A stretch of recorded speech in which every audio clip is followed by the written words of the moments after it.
శనగ్గింజలు బెల్లం మెత్తగా మిక్సీలో పడితే లడ్డు అవుతుంది. ఇదే పల్లి లడ్డు. లడ్డు చేద్దామని 2 గంటలు కష్టపడి నిద్రూపితే 5 నిమిషాలు కాగానే అప్పుడు లేచి వచ్చింది. లడ్డు చేయని లేచినావా?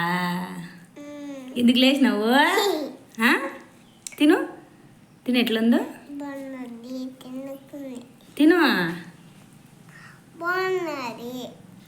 బాగుండదా?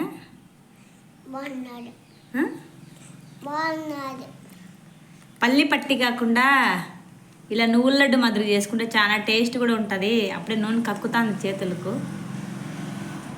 అట్ట కాకుండా పల్లి పట్టి చేసినామనుకో పిల్లలు గింజలు గింజలు తినలేరు పాపంకా. ఎంత నైస్గా వస్తున్నాయో. ఇన్ని పల్లి లడ్డు అంటారు.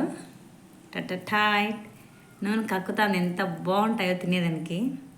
మా పాప రోజు ఒకటి స్నాక్స్కి ఎత్తిపోతుందని చేసిన.